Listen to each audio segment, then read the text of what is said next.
Welcome to Essential English. Your journey to English mastery starts here. Whether you're a beginner or looking to level up your language skills, we've got you covered.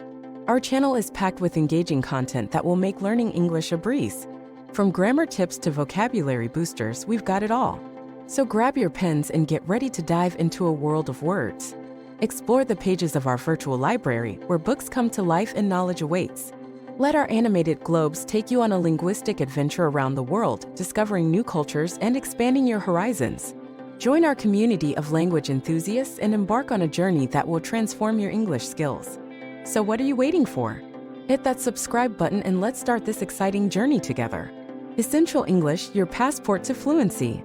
Let's get started. Lesson 13. Great Britons. 3. John Milton. Mr. Priestley, I spoke to you a day or two ago about the Cavaliers and the Puritans in England in the 17th century. I said, you may remember, that the Puritans despised learning and art, that they often showed an actual dislike of the beautiful, and knew nothing of the works of philosophers and poets. But that is not true of one of them at least. The greatest of the Puritans and one of the greatest Englishmen, John Milton. He is in many ways characteristic of the age in which he lived. But he is not limited by it. Like Shakespeare, he belongs not to an age but to all time. He was born in 1608 at a house in Bread Street, London, almost under the shadow of St. Paul's Cathedral. Shakespeare was living in London then and writing his plays. Indeed, there is a story that Milton, a boy of 6 or 7, once met Shakespeare, then a man of almost 50. Milton's father was a kind of lawyer, a Puritan but a man of learning and a lover of music. John went to school at St. Paul's, a famous English school, and then when he was 17 to Christ's College, Cambridge. From his early youth Milton seems to have known, with complete certainty, that God had chosen him for some great purpose to which his whole life had to be devoted. At first he thought of entering the church as a preacher, but later he decided this was not his chosen work, and after taking his degree he returned to the little village of Horton in Buckinghamshire, 17 miles from London, where his father had retired, and he settled down to 6 more years of study, to reading poetry, philosophy, music and languages. There was always in Milton's mind the idea of a great poem that he was to write. What its subject was to be he did not know, but in his determination to choose the noblest of subjects and to write in a style worthy of the subject, he read and studied in order to become familiar with the best that had been written and done by other men. He mastered Greek and Latin literature completely, learned French, Italian and Spanish and studied the latest theories of science.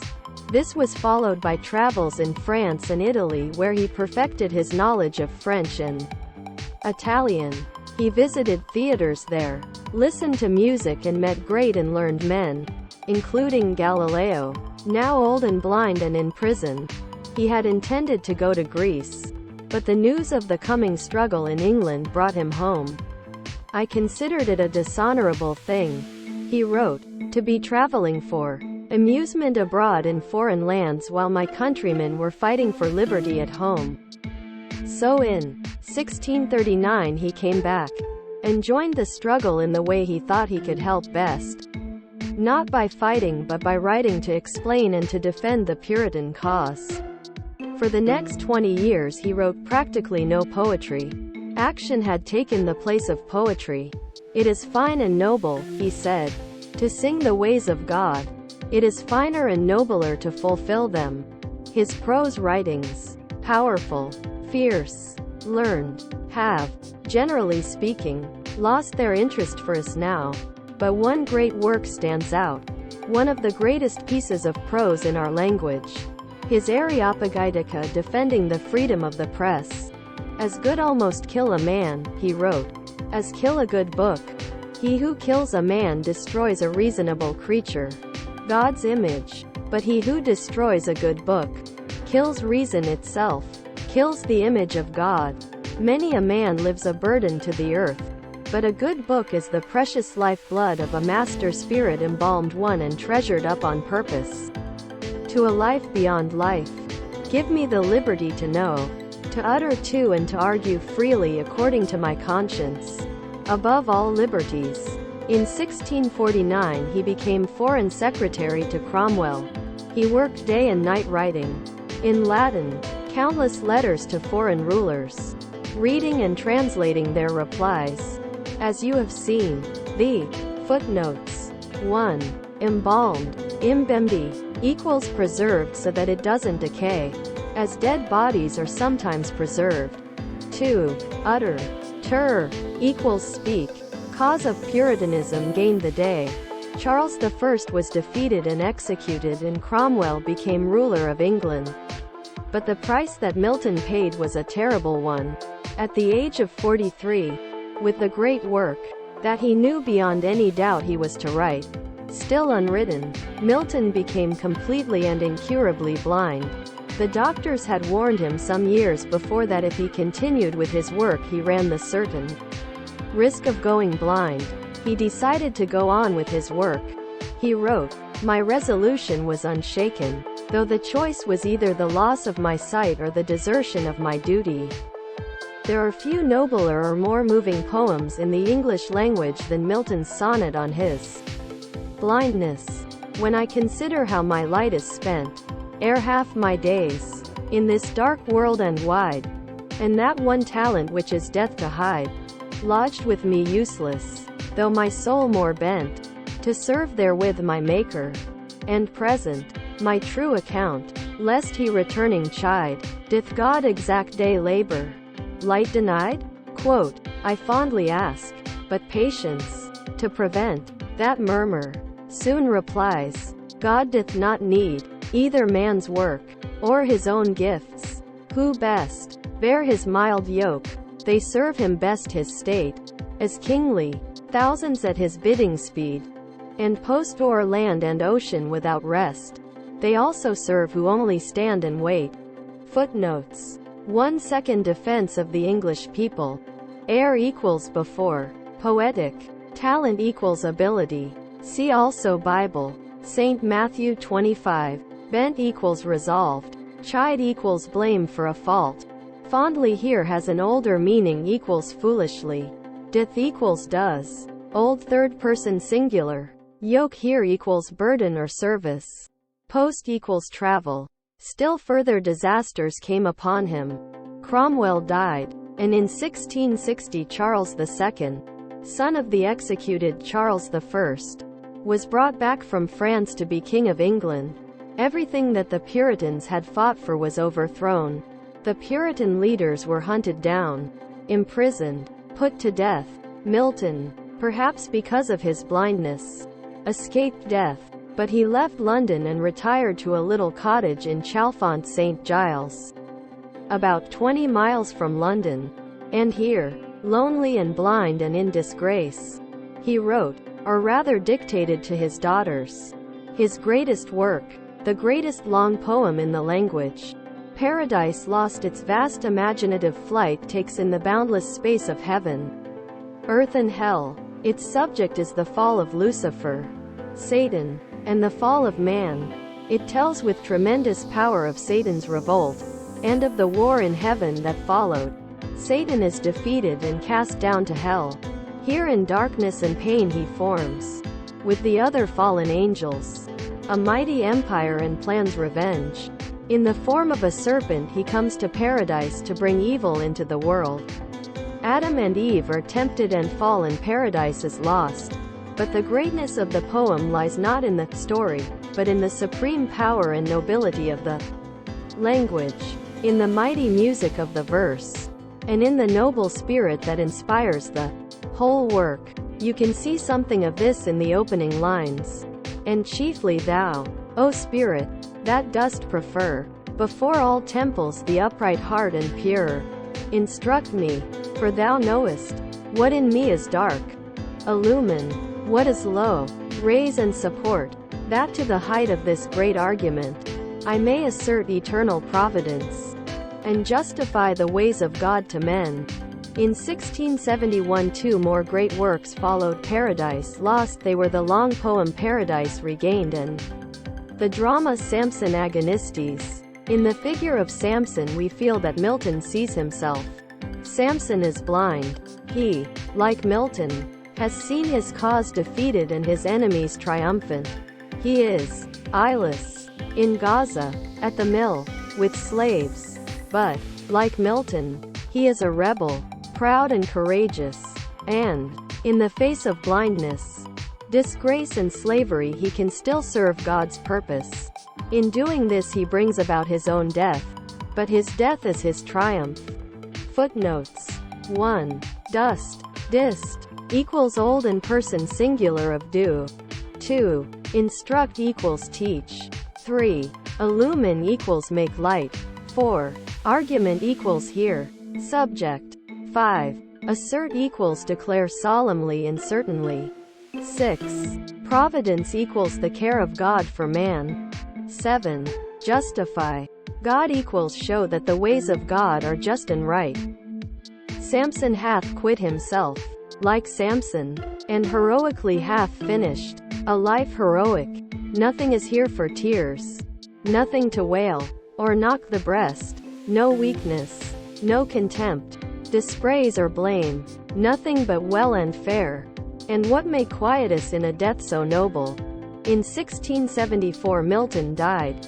He is buried in London in the churchyard of St. Giles, Cripplegate, not far from the street where he was born. Footnotes. 1. Hath equals old form of has. 2. Quit, acquitted. Himself equals behave. 3. Wail equals cry with sorrow. 4. To knock the breast was a sign of sorrow. Milton dictating Paradise Lost to his daughter. Verb study. 10. Run. On page 118 you have the sentence. He ran the certain risk of going blind. There are many phrasal verbs with run. Here are some of them. The child was run over by a car. My car was run into by a bus. To run into debt is to run into danger. Who do you think I ran into? Equals met by chance. Yesterday? Our friend Jack. If you run about in the playground you will soon get warm. I ran after the bus, but couldn't catch it. The clock has run down. Equals stopped, because you didn't wind it up. He has been working too hard and eating too little and is run down. Equals weak, in poor health. The careless motorist ran down.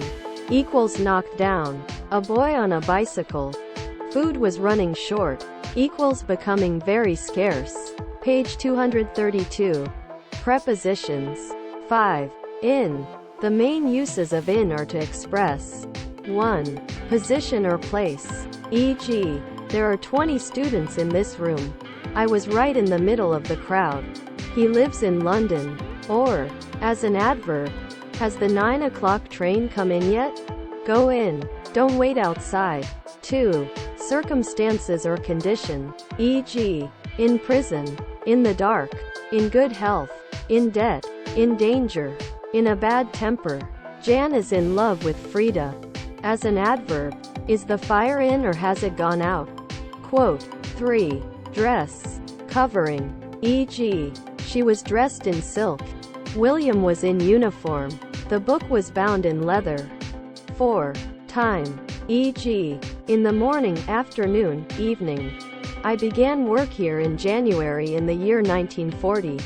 Into, shows motion, action or change, whereas in shows position or rest. E.g., he walked into the room in which we were sitting. The tree was sawn into logs. He is always getting into trouble. He changed his Swiss francs into English pounds. Into should not be confused with into. E.g., he came into the room with his wife and they went in to dinner together. Of expresses 1. One of the possessive, genitive, forms. E.g., the tail of the dog, the love of God, the Tower of London, and the double possessive. See page 176. E.g., A brother of mine. A friend of John's. 2. Origin or authorship. E.g., he was a child of poor parents. The poems of Milton. 3. Measure. Quantity. E.g., a yard of cloth, a pound of sugar, a packet of cigarettes, some of that cake. Off. Off expresses the idea, away from. E.g., she pushed the books off the table. He jumped off the train. Similarly with the adverb off. E.g., this grass is newly sown. Keep off. Off is contrasted with on. E.g., don't take your coat off. Keep it on. Idiomatic expressions. He is very well off. Equals rich. Fortunate. They visit me off and on. Equals occasionally. Now and then. I can't answer your question offhand. Equals immediately. Without thinking more about it. On. On expresses 1. Position. E.g., the book is on the desk. London is on the Thames. 2. Time. E.g., he came here on May 1st. On Thursday. He changed his wet clothes on reaching home. 3. The meaning, about. E.g., he gave a lecture on India. This is a book on Roman coins. As an adverb it often expresses continuance. E.g., go on. Don't stop. Keep on working. Don't waken him. Let him sleep on. And is contrasted with off. E.g., is the gas off or on? Turn the water on. Footnotes. 1. On is used for dates and for particular days. E.g., on Christmas Day. On Saturday afternoon. Compare with in and at. E.g., at 3 o'clock in the afternoon. Idiomatic phrases with on. Hob is not a bad fellow on the whole. I don't dislike him at all. On the contrary, I am very fond of him. Those passengers came on board at Gibraltar. He damaged the picture on purpose. The house is on fire. We are here on holiday. The goods will be on sale tomorrow. A policeman is not allowed to smoke on duty. Exercises. 1. Word study. Use the following. Despise. Learning. Noun. Note the pronunciation of learn. Learned. As an adjective. E.g., a learned man. Devoted. Use also devotion. Architecture. Use also architect. Perfect. Verb. Note the stress. Perfect. Abroad. Fulfill. The press. Burden. Treasure. Noun and verb. Argue. Use also argument. Price. Use also price. Desert. Desert. Use also desertion. Cure. Noun and verb. Use also curable. Incurable. Disaster. Boundless. Revolt. Noun and verb. Revenge. Noun and verb. Serpent. Lofty. Triumph. Noun and verb. Use also triumphant. Triumphantly. Eyeless. What does the less mean? Give 2 similar examples. 2. Give in another way the explanation of the following phrases as used in this lesson. 1. A dislike of the beautiful. 2. They knew nothing of the work of philosophers. 3. He is characteristic of the age in which he lived. 4. He is not limited by it. 5. He belongs not to an age but to all time. 6. He perfected his knowledge of French. 7. Including Galileo. 8. The coming struggle. 9. He wrote practically no poetry. 10. They have lost their interest for us now. 11. The cause of Puritanism gained the day. 12. The work that he knew he was to write. 13.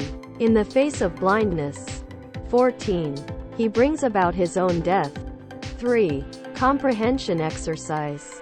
1. How did Milton differ from the majority of Puritans? 2. What do you know of Milton's father? 3. What did Milton know, from his early youth and with complete certainty? 4. What did he do? Whom did he meet in his travels abroad? 5. Why did he suddenly return? 6. What work did he do for the Puritan cause? 7. Why is it as good almost to kill a man as kill a good book? 8. What liberty did Milton want, above all liberties? 9. What did his work as foreign secretary consist of? 10. Why didn't Milton cease work when the doctors warned him what would happen if he didn't? 11. What happened to the Puritan leaders when Charles II was brought back to the throne? 12. What is Milton's greatest poem? 13. What is the subject of this poem? 14. In what way was Milton like his figure of Samson? 15. Where was Milton born? Where is he buried? 4. Express in your own words. 1. It is fine and noble to sing the ways of God. It is finer and nobler to fulfill them.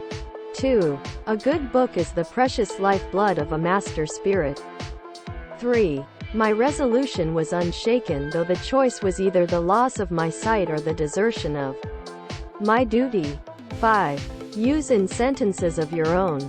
Run down, run after, run over, run into, run out of, run through, in running order, run away with, run short of, on the run, in the long run. 6. Composition exercises. 1. Write an account of Milton in about 450 words. 2. Write an account of a great poet of your country. Thank you for joining us on Essential English. We hope you enjoyed today's lesson. Remember, learning English can be fun and exciting, just like our little friend here.